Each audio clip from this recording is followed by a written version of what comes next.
Yan po ay yung nandun sa verse 37. Kayo po ba yan na po makinig? Yes. Hindi ko magets? Yes. Gets ko na. And it says like this, bago sa wikang sarili natin. Atin pong matamang tunghayan. If you love your father or mother, or even your sons and daughters more than me, you are not fit to be my disciples. At sa wikang sarili natin, ganito pong pagkasabi na maliwanag pa sa sikat ng araw. Para mas masaya, samahan po ninyo ako. Sabihin natin ng sabay-sabay, ang hindi sumabay, pangit. Okay, ulitin natin. Ito na ha? Isa pa. Ano ba talaga yan? Okay, sige ito talaga yan. Sabihin natin, di naman kayo galit. Okay. Ang umiibig sa kanyang ama, o ina, nang higit sa akin, ay hindi karapat-dapat sa akin. Ang umiibig sa kanyang anak, nang higit sa akin, ay hindi karapat-dapat sa akin. Mga minamahal na kapatid, ito pong mabuting balitang ating tinunghayan, na atin pong pinakinggan, brothers and sisters, katotohanan din sabi ko sa inyo, ito po yung magpapala sa ating buhay spiritual. Pinupuri ka namin, Panginoon. Wala na po bang mas malakas dyan? Yung palakpak na may kasama ang sigaw. At sa oras nito, mga kapatid, bago po tayo mabuling ng mabuting balita, tayo po muna yung umawit sa Panginoon. Sabi natin, si Jesus, ang lahat sa buhay, kung kaya may saya. Amen. Sige po. Amen. Hallelujah.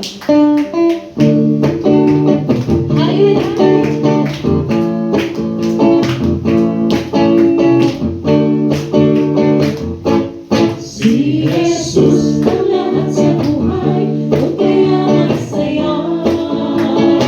Saya. Si Jesus ang lahat sa buhay, kung kaya masaya.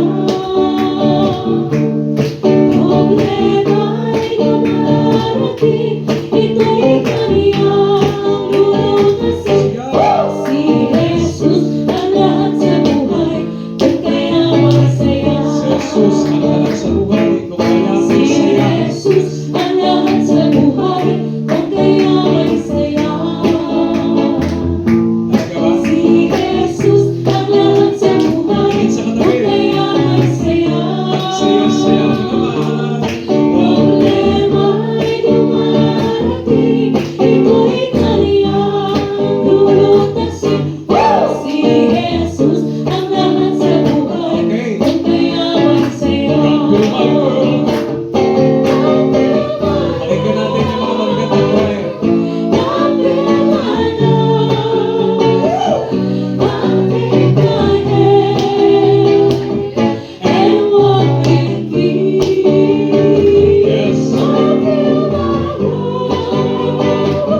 Sige, lakad na kayo. Lakad na kayo. So mga kapatid, sa ating magkapatuloy, mga kapatid, taas po natin ang ating dalawang kamay. Yan, dalawang kamay. Mataas, parang answer prayer agad. At bago po tayo bago po tayo umupo, parang nasa ambelan. Sabi mo, parang nasa ambelan. Sabihin natin ang sabay-sabay, 3 beses. Thank God, I am. Hindi po I am burlesque, ha? Hindi po, bawal yun. I am blessed. Gets. Ilan tayo? 1, 2, 3.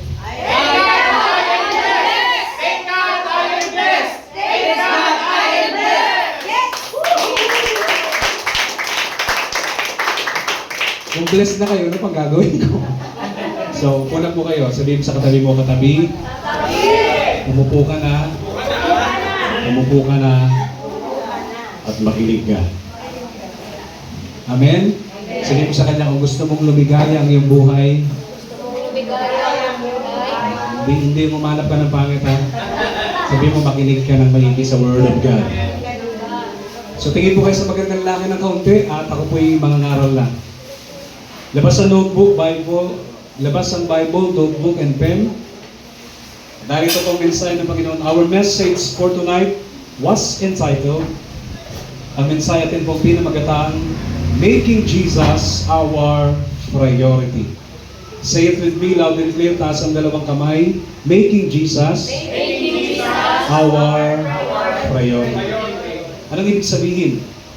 Pag-una kay Jesus sa ating buhay. So, habang ito po'y binabahagi ko ngayon, merong agad pumasok sa aking isip. Yung katanungan, mahalaga po ba ito? Tama po ba ito? O may tama ito? Tama na may tama. Amen? So, atin pong pakinggan. Sa ating pagkapatuloy, dito po'y sinasabi, sabihin mo sa katabi mo, kalabitin mo ng kaunti, makikinig mo tayo. Please. English yan. As we continue, mga kapatid, every day we make choices. Tama hindi? About what is most important to us.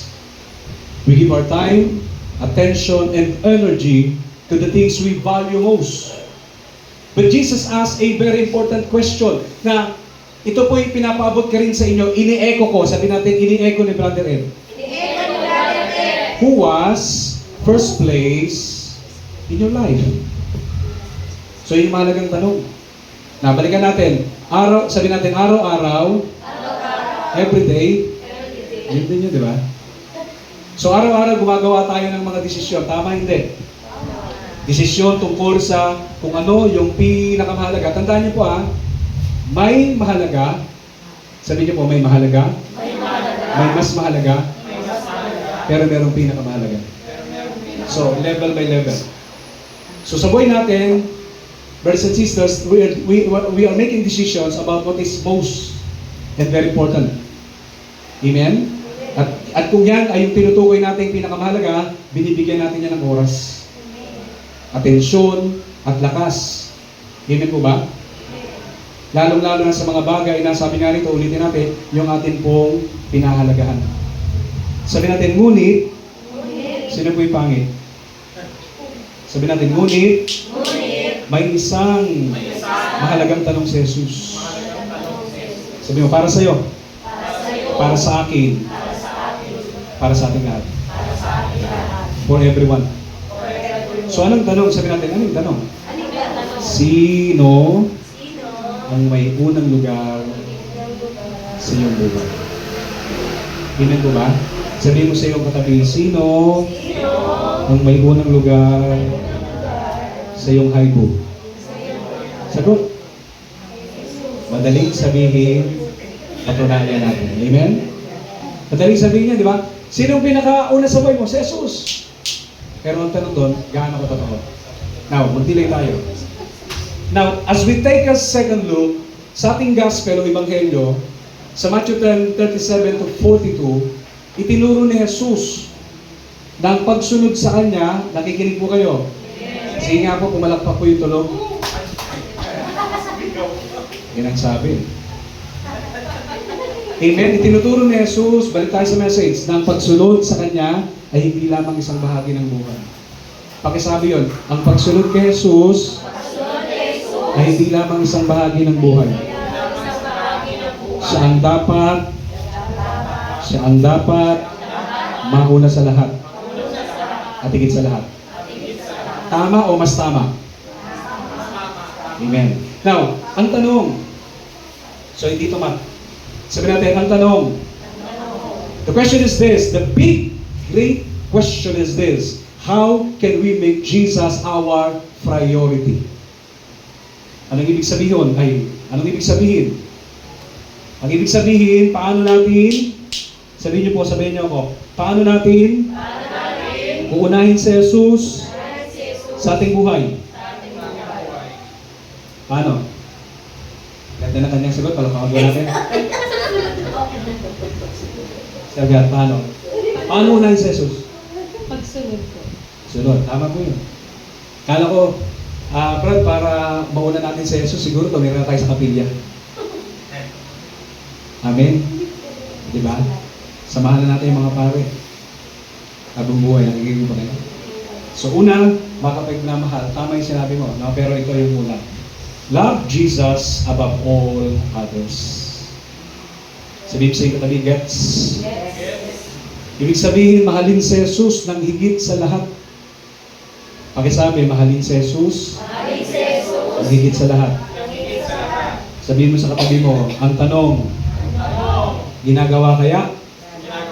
Ginagawa natin kaya? Amen? So yun po yung tanong. Kaya nga merong isang awitin na nasabi, di ba? Pwede kumanta?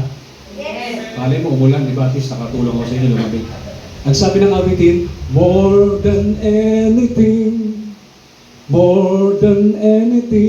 I love you, Jesus, more than anything. Yan, minatong na po. Salamat sa inyo. More than worldly wealth, more than life itself, I love you, Jesus, more than anything.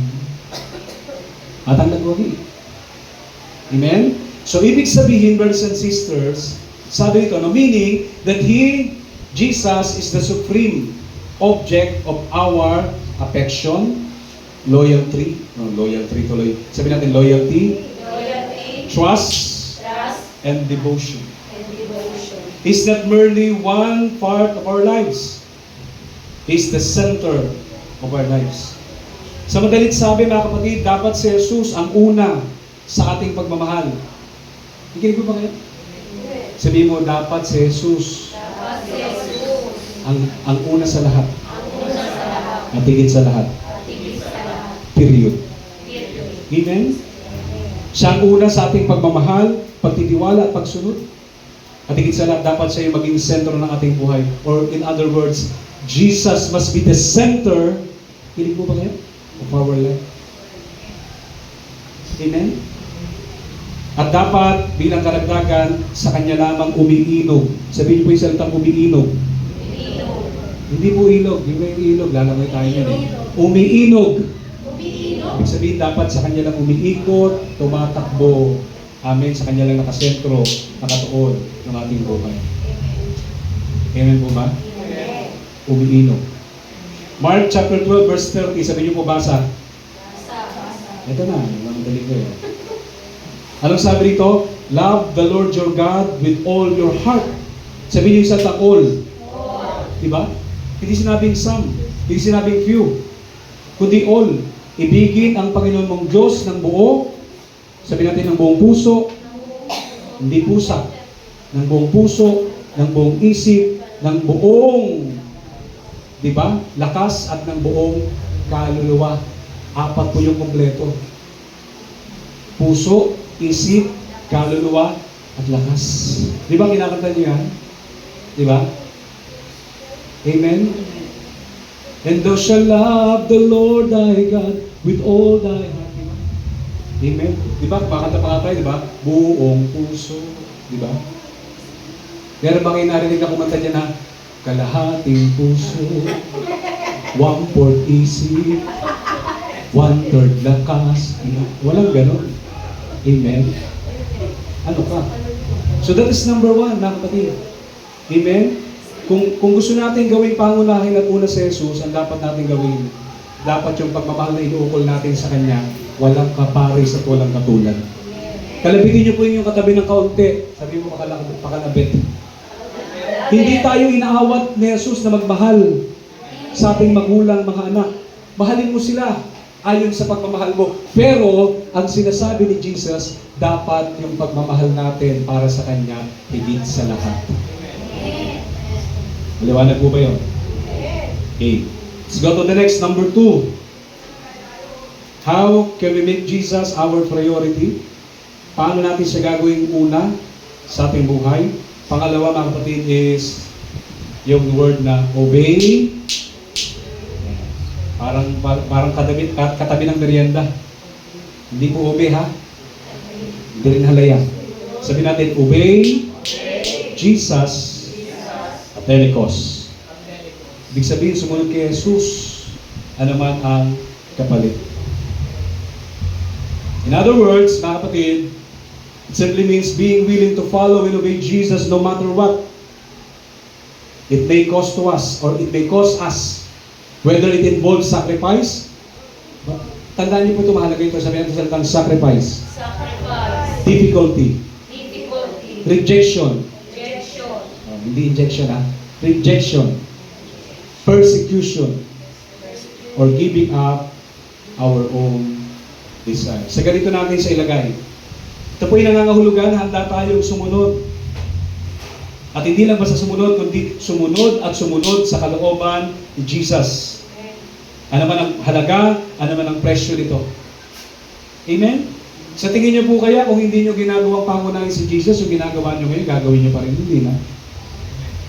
Diba marami nga sa inyo nagsasabi, alam ko kung hindi lang para kayo sa day, diba wala na ako sa gawain nito. Alam ko kung hindi lang para kayo sa day, diba ayoko na mag-coordinator. Kasi mas maganda pa yung nakaano ka eh, yung attendees ka lang, di ba? Nakikinig ka ng electric fan, meron pang merienda. Eh pag manggagawa ka, di ba? Pag manggagawa ka, sinisigil mo yung iba, sisimangutang ka. Bibigay ko lang eh. Eh, yung nakaraan yung panahon ka ng hapon. Amen. To 2026 na ngayon, hindi po 86. Amen. Kaya alam nyo, kasama dyan yung malaking sakripisyo. Yan yung presyong babayaran natin. Kung gusto natin unahin si Jesus, di ba? Sakripisyo, hirap, yung pagtanggi o rejection, di ba? Hindi lang kasi ng tao maunawaan ka. Ay, baliw na yun. Di ba? Pero pag sinabi ka gano'n, sabihin man nila na ako'y pa-cute, baliw, di ba? Diba? Sabihin naman nila baliw sila, di ba? Gustuhan nila yun, opinion nila, yan sila. Kasi pag hindi mo naramdaman yun at naranasan yun, hindi ka totoong lingkod ng Diyos. Sabihin mo, you are fake. Hindi ka tunay. 295 ka lang. Panse. Amen? At nandyan din yung pagsuko ng ating sariling nais. Nakasign po ako sa LRTP, nagpatawa ako sa kanila. Sabi ko, alam niyo, sa totoo lang, dati gusto ko talaga maging artista eh. Mahangin na, mahangin. Huwag lang kukulong, no? Hindi humangin lang kasi mahangin eh. Amen? Gusto ko mag-artista, magbanda. Amen? Marami akong pangarap sa buhay. Kanina nga sabi ni Brother Dennis, wala naman, yung tayo nag-aaral tayo, diba tinatanong tayo ng mga teacher? Di ba? Who you wants to become when you grow up? Ano gusto mo paglaki mo? Hindi mo makita. Wala naman nagsabi gusto ko preacher. Hindi. Pero iba kasi yung plano ng Diyos sa plano natin. Amen po ba? Kaya tayo, nung nasumpukan natin ng Panginoon, most especially, pati ako lalo na, personal sa buhay ko. Nung nasumpukan ko sa El Shaddai, sabi ko, marunong naman akong sumulat, bumasa, at meron naman akong konting utak, sabi ko, okay na ako doon. Pero tingnan mo, napakabuti ng El Shaddai, di ba? Nag-aral po ako sa TIP, Technological Institute of the Philippines, ng architectural, dyan po sa Quiapo, sa Kasal. Pero ilang buwan lang po ako, tapos huminto na po ako dahil nasumpungan ko pong gawain ng El Shaddai. At nung nasumpungan kong gawain ng El Shaddai, ako po tinawag sa pamamagitan ng pagdalo. Ganyan yung promotion ng Lord sa akin, pagdalo, naging gitarista, naging choir, at naging preacher. At yung preacher na ako, 2010, if I stand corrected or correctly, inopen yung Bible, yung College of Divine Wisdom or CW. So, in-encourage yung mga preacher na mag-aral. And at that time, ako po, ang anak kong pinag-aaral, 3. Kung mag-aaral ako, pang-4 ako. Kaya sabi ko, Lord, gusto ko mag-aaral, pero gumamit ka ng tao. So, to make the story short, may ginamit si Lord, wala naman ko sinabihan. Hindi naman po malayo sa akin. Relative ni Mrs. Pero mga nasa sa Hong Kong, sinabi sa akin, pinag-aaral ka pala, may ganito ganyan, ganun po ba? So, kinausap ko po, pinag-relative ni Mrs. at yun nga, kinonfirm. So, sige po, nag-aaral po. 2017 ako nag-enroll, galing ko sa mission sa Occidental Mindoro. 2017, nag-enroll ako, and then 2022 ako pwede graduate sa CDW as Bachelor of Arts in AB Evangelization. So, yun po yun, di ba? Kaya sabi ito, ang sino mang naglilingkod sa akin ay dapat sumunod sa akin. Iginig ko ba kayo? At syempre, yung pagsunod sa Panginoon, di madali. Kahit hindi na ako pumunta sa message, sharing lang, busog na kayo. Di ba? Naranasan namin yan sa paglilingkod, yung sakripisyo. Magmumotor ka, mumotorin mo. Lalo na yung bandang Mindoro, dati hindi pa simentado yun, most especially yung Occidental Mindoro. Yung Oriental, yun medyo okay din. Pero sa Occidental Mindoro, matindi po yung mga dadaanan mo. Yung mga lubak-lubak, paakyat. Kinig ko ba? So, magmumotor ka, tapos pagkatapos ng motor, ito naman, lipat ka naman ng transpo. From motor, punta ka naman sa dagat. From semento, lupa, punta ka naman sa dagat kasi magbabangka kayo. Papunta sa Gawain del Sagay, dun po sa Tambok, Ambil at sa Taraw. Naranasan ko rin sa isang probinsya dahil morning, meron kaming praise and worship doon. Maging ako, mag-isa ako, praise and worship ako. So, madalas medyo napupuya. Kaya nung minsan papunta po ako sa isang mission sa lugar ng Palawan, mga kapatid ko naman, alam nyo, malapit ako dun sa may radiator. Radiator ng bus. Di ba, umukulo yun? Tumalsik po yun, nakapantalon ako tumalsik po yun, pero lapnos po yung ako. Kaya pagdating dun sa gawain, inano po yan, nilinis, nilagyan ko. Tapos sunatan po ako sa lugar ng Coron, doon kasi office. So, pabalik-balik din tayo sa center. Kasi in-injection na niya para anti-tetanus. Marami tayo karanasan. Minsan, parang akala mo, narasan kayo sa Mindoro, lalo pag amihan. Parang akala mo, goodbye Philippines yan, kasi grabe yung yung si Jesus, naalala niyo, di ba? Grabe yung bonus. Pero salamat pa rin sa Panginoon. In that case, what we call yung bahagi ng pagsunod. Sakripisyo. Ayaw niyo na pumalakpak. And thirdly, ikatatlo, idagdag natin para mas masarap. Sabi natin salitang surrender. Paano ba yung surrender? Tataas ng dalawang kamay, yun ba yun? Ha? Surrender yun, di ba? Suko na po ako, di ba? Surrender yun. Pero, ang tanong, yun ba yung ibig sabihin ni Jesus? Tututukan ka niya ng baret, tapos sabihin, sumuko. Sabihin niya sa'yo, sumuko ka o sumuka ka. Pili. Amen?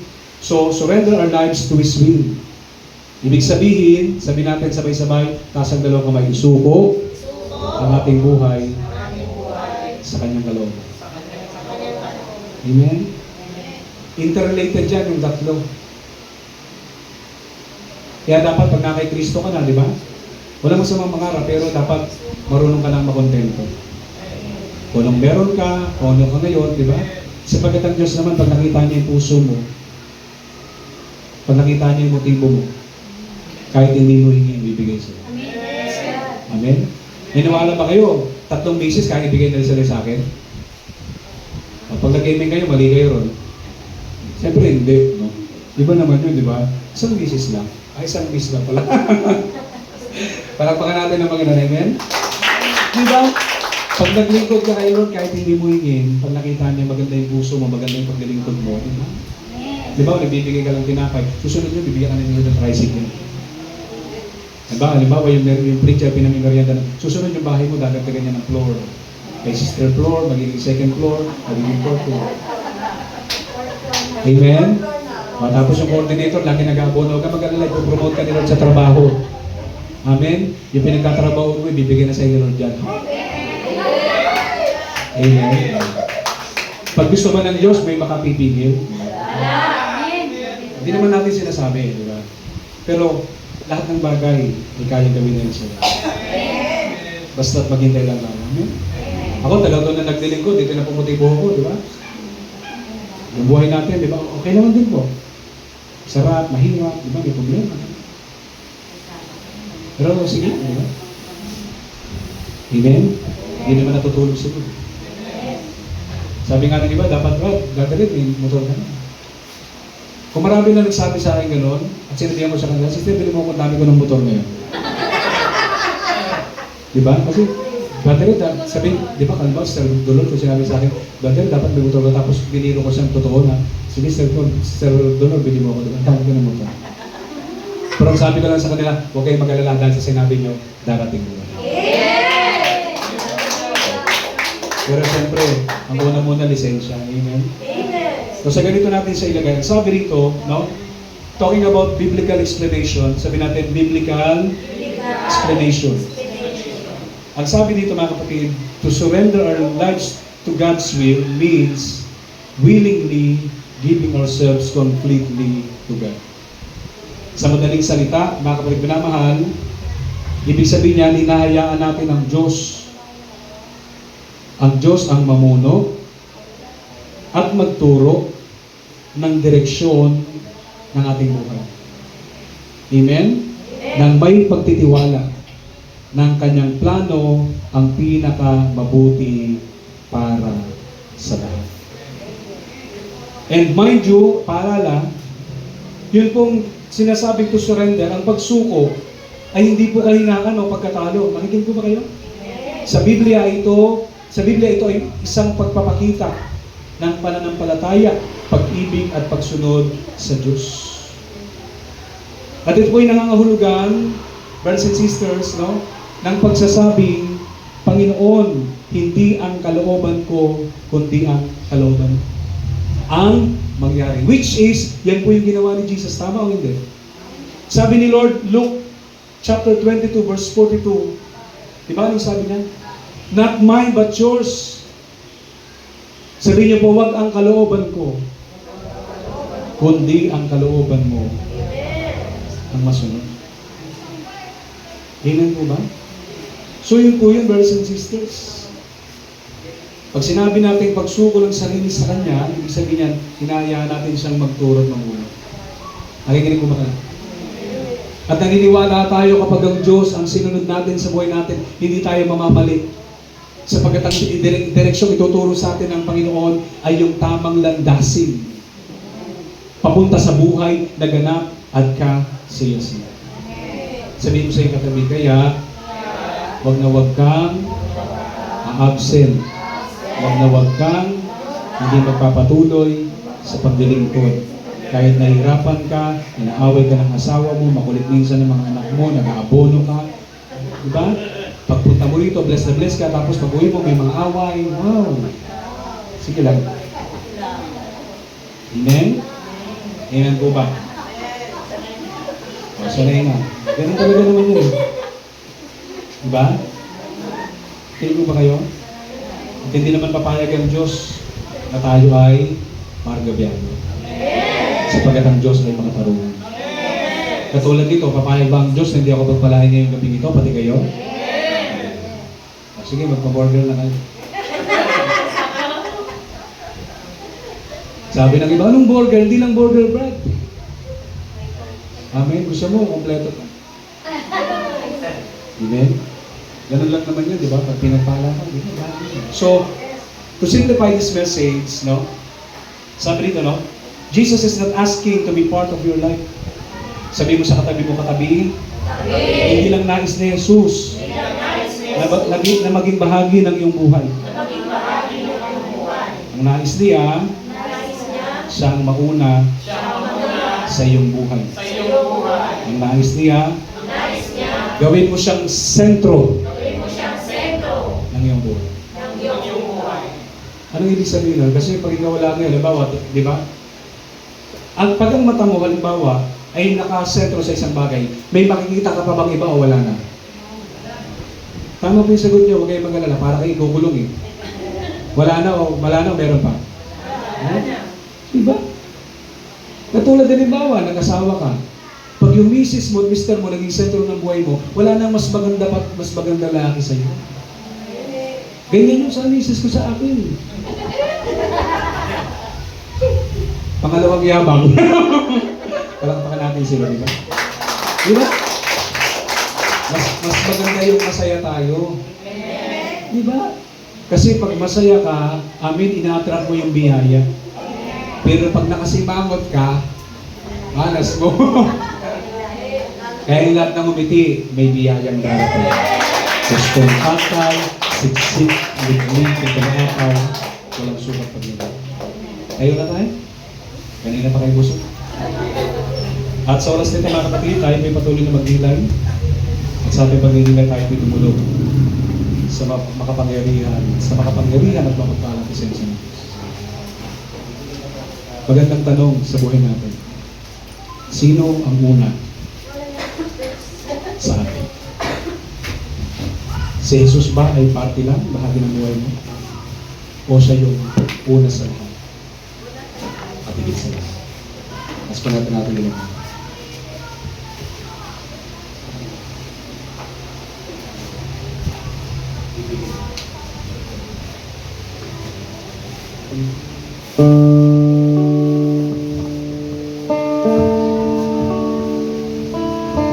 Sige po. Please. Sunatan na natin walang kamay. Kaya po natin ang pagpalayan tayo ng Lord. Hallelujah.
And we say, tayo paglahat, sabihin natin sa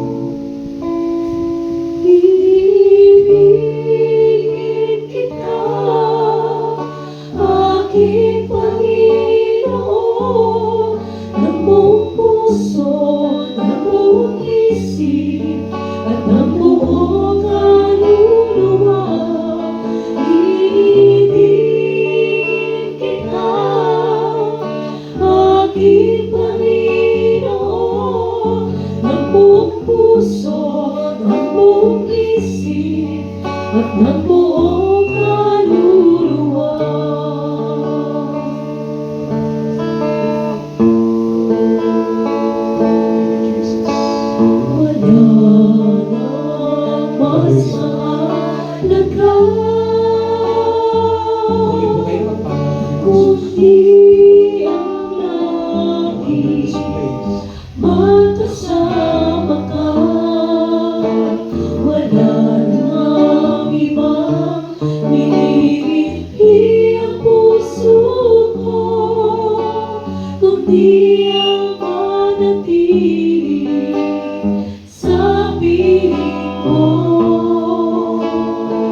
Kaya naman ako'y namamahal sabay-sabay. Hayag lamang aming puso sa iyo. Ihahayag naman ang puso ko sa'yo.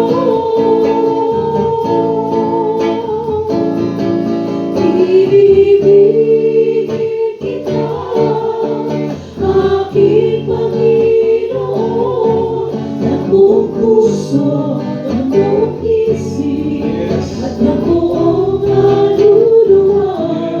Ibibigin kita, aking Panginoon, ng buong puso, ng buong isip, at ng buong kaluluwa. Di kita maipagpapalit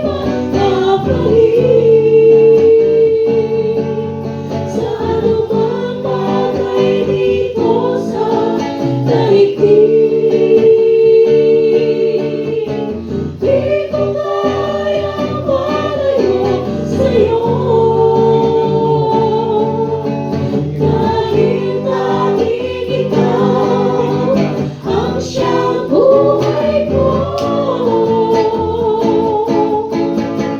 Di kita maipagpapalit sa anumang bagay dito sa daigdig. Di ko kayang malayo sa'yo, dahil tanging ikaw ang siyang buhay ko.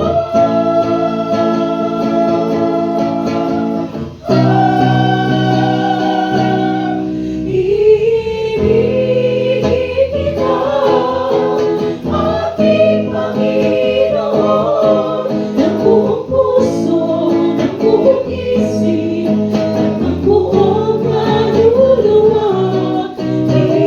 Ibigin kita, aking Panginoon, ng buong puso, ng buong isip, at ng buong kaluluwa.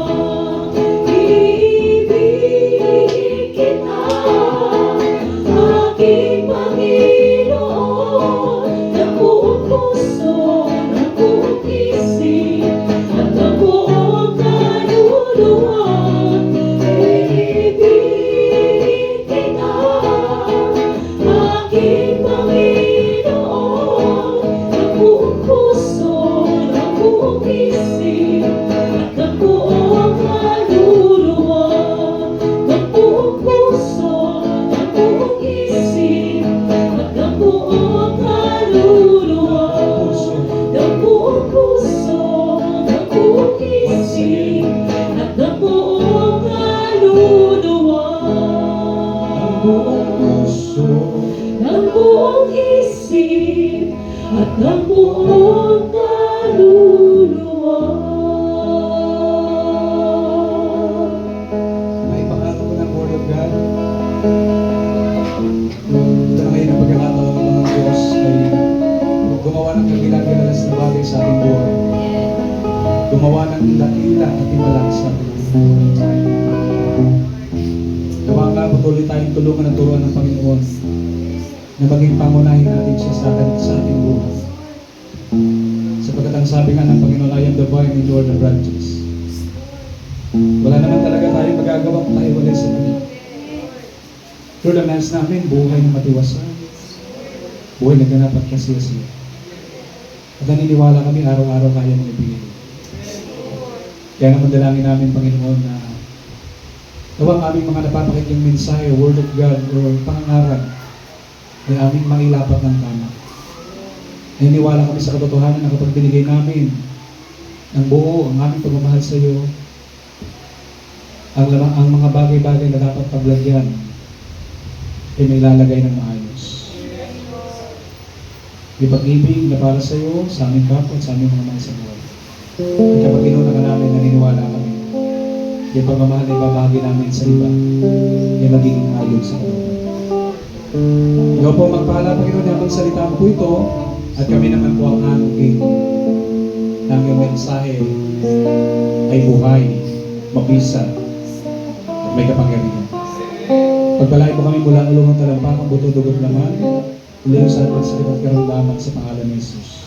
Pagpalain mo ng aming buhay, kinabubuhay, ang aming buhay pagdilig. Mga mahal sa buhay, saan man sila, sa labas ng bansa Pilipinas, saan man sila sa probinsya, around Metro Manila, nagtatrabaho, nag-aaral, ano man ang kanila pong gawain, Panginoon, ay sama ng pagpalain. At dalangin namin ang iyong protection by the blood of Jesus. At sa oras na ito, inaangkin namin dahil gawang Diyos sa walang pagbabago na patuloy na gagawa ng dakilang himala sa aming buhay. At ngayon pa lamang may nakita man kami sa wala, sinasabi namin, Amen. Mangyayari siya sa pangalan ni Jesus. At sa oras na ito, taas po natin ang ating mga Bible, handbag, wallet, langis, anything and everything. So syempre, hindi natin kinakalimutan magpalain, ating mga kamaggawa, mga maawit at manunugtog sa lugar na ito. So, most special natin mga attendees sa pagpalain ng lahat-lahat sa ating buhay, kasama ng ating mga tinataas. Most especially, ang ating mga prayer request, sinulat na namin dito. Kasama yung ating pagsakripisyo, pagkakaroon sa Panginoon. So, huwag tayo mapagod na magbalak sa gawain ng Lord. Yamang alam natin, yung mga biyayang tinatanggap natin, siyang pinagagaling mo. At sa pagbibigay natin, walang lugi dyan, kundi biyaya lang. Higit sa sapat sapagkat yan sa El Shaddai, our shepherd, higit siya. Kaya ngayong gabi ito, mabuhay ang Panginoon sa atin, mabuhay ang kanyang salita, at patuloy natin ito sa buhay, sa pangaraw-araw natin. Baba natin lahat dyan. Yan, sabihin mo sa katabi mo, bless ka na. Bless ka na! Share mo na. Share mo na! Sa pangalan ng Diyos, Ama, Diyos na, Diyos Espiritu Santo, let's sing, give thanks.